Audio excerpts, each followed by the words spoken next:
మన 12 రకాల రాసులు ఎలా ఉన్నాయో మన శరీరంలో 12 ఆర్గాన్స్ ఉన్నాయి. ఈ 12 ఆర్గాన్స్ మీద అంటే 12 సిస్టమ్స్ అవి.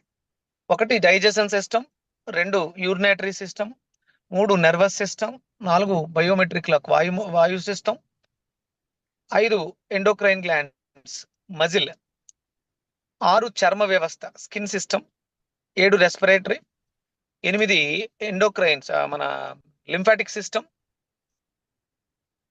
9 బోన్ మన స్కెల్టన్ అన్నమాట, 10 హార్మోన్స్, 11 ఎక్సోక్రైన్ గ్లాండ్, 12 సర్క్యులేటరీ. ఈ 12 మొదటి సిస్టమ్ వచ్చి డైజెషన్ మీద ఉపయోగపడుతుంది. అంటే మొట్టమొదటిగా మనకి డైజెషన్ అనేది బాగుండాలి. మనం తిన్న ఆహారం పచనమై దాంట్లో ఉన్నటువంటి పోషకాలని ఆ ట్రావెలింగ్ లో స్మాల్ ఇంటెస్టైన్స్, లార్జ్